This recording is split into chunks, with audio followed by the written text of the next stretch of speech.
जय जगन्नाथ सांग मैंने तो चलतु आज आम जाना आज किसी बछा बछा अनुचिंता विषय। तो वीडियो को आपण मैंने शेष पर्यटन निश्चिंत देखिए, बहुत किसी आपन को शिखा मिल। और आपण मैंने कौ स्थान आम वीडियो को देखते निश्चिंत गोटे कमेंट कर जनइबे कौ स्थान आपड़ आम वीडियो को देखिपुं। राति शोवा समय पाखरे खाली चौकी पकई रखिबेनी। खाली चौकी रखिले नकारात्मक शक्ति आकर्षित हुए, घरे सबुबले रुहे। चौकी रे बैग कि किसी कपड़ा रखा उचित, मतलब आप खाली चौकी रखा उचित, मतलब खाली जो शोचती तर चेयर रखिंट ताऊपर जहाँ गोटे रखिदे, खाली केवे भी रखिए ना। पूजा पर्व रे व्यवहार होउथिबा जेते सब जिनिस अलिया कि आवर्जन रे पकेबा उचित नुह, जेमिति कि छिट वस्तु, गुआ, आंब डाल, फूल, दुब इत्यादि ए सब को नदी रे विसर्जन करदेवा उचित, नहले माटी तले पतिदेवा उचित। घरे ठाकुरंकर पूजा भर 4टारू सकाळ 7टा भितर हेबा कथा। मने रखंतु दिन 12टा परे केबे ठाकुरंक पूजा करिवो नाही। आपण जानिथिबे जे मंदिर मानकरे मध्य 12टारे पहड़ पड़ी थाए। एही समय रे ठाकुरंक विश्राम नियंती। सकाळर पूजा दिन 12 पूर्वर सारिबा उचित। जो आपण जिते पूजा कर घरे कि मंदिर रे 12टा पूर्वर जमती आपण पूजा सारीदेवे। सेफ्टी पिन रे साड़ी न चिरिया पई साड़ी रे सेफ्टी पिन लगेबा समय रे एक माली गोटे सही पिन, मतलब सेफ्टी पिन रे लगे दिंतु। एमिति कले साड़ी चिरी न थाए। जो सेफ्टी पिन आप साड़ी लगे चिरी जाऊँगी तो गोटे ताको लगेदेवे, कौन माली लगेदेवे तो सी आ चिरिब ना। सूर्यदेव, गणेश, दुर्गा, शिव एवं विष्णु एमानंकु पंचदेवता कहुए। समस्त पूजा व्रत रे एही 5 जन को प्रथमे श्रवण करा जाए, मतलब तांको आगे पूजा करा जाए, जहाँ द्वारा आमर पूजाटी सठिक भाव में स्वादित होता है, मतलब भल कि पूजाटे होता है। फास्ट पंचदेवता को पूजा हुए, तापर आपन जो पूजा कर पूजा करेंगे। घरे सबुबले सुख शांति रे रहिबाकु हेले घरर मुख्य द्वार डाहाण पार्श्व कांथरे स्वस्तिक चिन्हटीए आंकिबा उचित। सप्ताह 2 थर शोवा घर को पानी रे लुण मिसाई पोछा मारिबा द्वारा नकारात्मकता शक्ति दूर होता है। राति रे शोवा समय 2टी कपूर को घीरे बुड़ाई जालिबा द्वारा नकारात्मकता शक्ति दूर होता है एवं ऋण करजरू मध्य मुक्ति मिलता है। मयूरपुंछ माता सरस्वती एवं कार्तिकेयंकर अति प्रिय होता है। तेबे पिला पढ़िबा टेबुल पाखरे 2टी मयूरपुंछ रखिबा द्वारा शुभप्रद हेबा सहित विद्या अर्जन मध्य होता है। महिला माने केबे भी संध्या पूजा समय रे काहाकू थट्टा किंबा अपमान करंतु नहीं, ताहा सहित चुट्टी कुंडांतु नहीं, यह अमंगल होता है। खाइबा समय रे खाद्य रे चुट्टी बाहरिले यह अमंगल होता है एवं रोग कारण मध्य होता है, रोगर कारण मध्य होता है। घरे ठाकुर पूजा करिबा समय रे केबे भी जलुथिबा दीप एवं कलश एकाठी रखिबा उचित नुहे, यह अलग अलग रखिबा द्वारा मंगलकारी होता है। दर्शक बंधु, आपण माने आम वीडियो को स्थान रे देखछन निश्चित गोटे कमेंट करी जणांतु। शिवरात्रि, दीपावली एवं नवरात्रि एही 3 दिन मानकरे स्वामी एवं स्त्री शारीरिक संपर्क रखिबा उचित नुहे। तो आपण माने एही 3 राति रे केबे भी शारीरिक संपर्क करिवे नहीं। राति समय रे पेचा बोबाइबा, कुकुर कांदिबा, गाई लांज उठाई बगाइबा एवं बिलेई कलह करिबा इत्यादि अशुभ संकेत अटे। एही समय रे केवल महामृत्युंजय मंत्र जप करंतु। स्त्री लोक माने गाधेइबार तुरंत परे सिंदूर लगाइबा उचित नुहे, यह अशुभ होता है एवं मन रे खराब भावना आसबार सहित आर्थिक संकट मध्य देखा देता है। तेणु गाधेबार किछि समय परे सिंदूर लगांतु।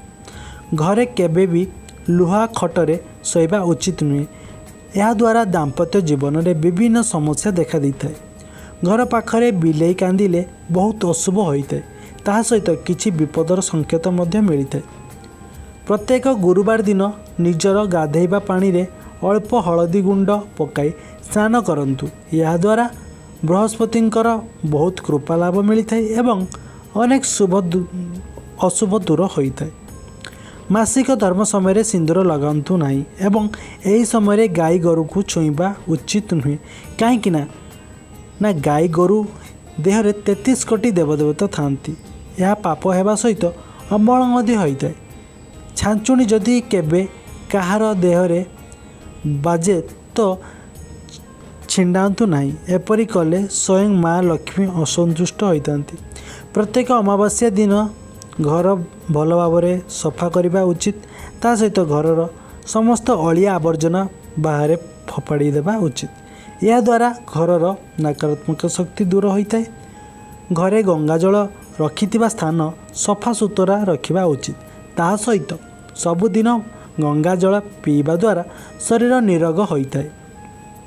जदि घरे कौनसी लोक बाहर को यात्रा पई जियाड़े भी जाउछन्ते गला बेले केबे भी घरर दुआर ओळाइबे नहीं। जी जदि बाहर को केबे जाउछन्ते किछि कामर कि जियाड़े भी जाउछन्ते सेही टाइम रे आपण झाड़ू मारिबेनी कि ओळाइबेनी। या द्वारा तांकर एवं आपणकर क्षति होते। वास्तुदोष दूर करने घरे तुलसी गछ लगातु एवं प्रतिदिन तंबा पात्र रे जल अर्पण करतु। देखिए वास्तुदोष कटिजिव। छोट छुआंकर श्रवण शक्ति बढ़ाइबा पई चाहूतिले नियमित छोट छुआ को कंचा खाइबा को दियंतु। ता सहित ब्राह्मी पत्र रस पीवा को देवा द्वारा मध्य श्रवण शक्ति बढ़ी थाए। जो माने सिंदूर को मथारे चुट्टी तले लुचाई दियंती यह स्वामी प्रति अवमानना होता है। तेणु सिंदूर को लुचाइबा उचित नहीं। देखिए बहुत जन सिंदूर सिंथी न पिंधि भितर पिंधि किसी देखा किंतु सिंदूर सेमती पिंधि सिंदूर जमी लगे पूरा बाहर को देखा आप सिंदूर लगे। सूर्यास्त पर केबे भी काहाकू तुलसी गछ देवा उचित नुहे एवं तुलसी पत्र तलिबा उचित नुहे। ता सहित तुलसी गछरे मध्य पानी देवा उचित नुहे। यह बहुत अमंगल होता है। शिव पार्वती राम सीता एवं राधाकृष्ण एपरी जोड़ी ठाकुर फोटो घरे रखी पूजा अर्चना करिबा घरर मंगल हेबा सहित उन्नति मध्य होता है। स्वामी स्त्री सबुबले चेष्टा करिवे एकत्र बसी भजन करने। यह दुई जन प्रति स्नेह बढ़ी थाए। शनिवार दिने केबे भी तेल किणतु नहीं। यह द्वारा शनि पीड़ा लगी थाए। तुलसी चौरा मूले जल अर्पण करने लक्ष्मी नारायण को स्मरण करने उचित। केबे भी 12टा पर स्नान करंतु नहीं। यह द्वारा जीवन में केबे भी सफलता मिल न थाए। विवाह रे विलंब होइथिले हलदी गछ को पूजा करंतु। कदली गछ पूजा करने द्वारा शीघ्र विवाह होता है। तो आपको जब विवाह विलंब होची कि विवाह होनी तो आपण कदली गछ को पूजा करंतु शीघ्र आपणकर शीघ्र विवाह हम। शुभ कार्य गला बेले सूर्य को देखि प्रणाम करी घर बाहर को जातु। देखिए कार्य सफलता हासिल हेबो। भजन करने समय केबे भी निज हाथ भूमि रे दाबी रखी भजन करंतु नहीं। यह घर प्रति अमंगल होता है। देखिए बहुत जन खाइला बेले हाथ को तले भार दे खाऊे तो सेमती केबे भी करी खाइबे नहीं। घरे माता लक्ष्मी सहित कुबेर मूर्तिर पूजा करने उचित। यह मंगलकारी होता है एवं धन वृद्धि होगा सहित सुख शांति प्राप्त होता है। केबे भी अन्य कहार घड़ी मागी निजे व्यवहार करने उचित नुहे। यह अमंगलकारी होता है एवं तांकर खराब समय भोगवाक पड़ पारे। जदि बहुत परिश्रम करने पर मध्य परिश्रमर फल मिलूना तेबे खंडिए धला कपड़े किछि अरुआ चाउल एवं गोटे गुआ बांधि कौन सी मंदिर रखा द्वारा मंगल होता है। आउ देखिए आपणकर मतलब जो फल निश्चिंत मिल परिश्रम करदे निश्चित फल मिल। सबुले रोषई घरे बसी भजन करने उचित। यह शुभ होता है। तो आपड़ जदि कौटी अलग जब बेडरूम बस खाऊे ये सत्य केवे भी करेंगे। रोषई घर सब जो डाइनिंग पड़ता है सेठी आप रोषई घर पाखे खाईपर यह शुभ होता है। ता सहित राहु एवं केतु ग्रहकर खराब प्रभाव पड़ न था। दर्शक बंधु शेष पर्यंत वीडियो देखि आपण मानक अशेष अशेष धन्यवाद। वीडियोटी केपरी लगिला कमेंट करी जणांतु। आउ हाँ आम चैनल को सब्सक्राइब करने को आदौ भी भूलु ना। आपण मैंने आम वीडियो को स्थान देखते निश्चित गोटे कमेंट करेंगे। आमको जानिकी खुशी लगे आम भिडियो कौ स्थान में जाई पहुँची पड़ी। तो आप जिलूर आम भिडियो को देखुं निश्चिंत गोटे कमेंट कर जनइबे। जय जगन्नाथ।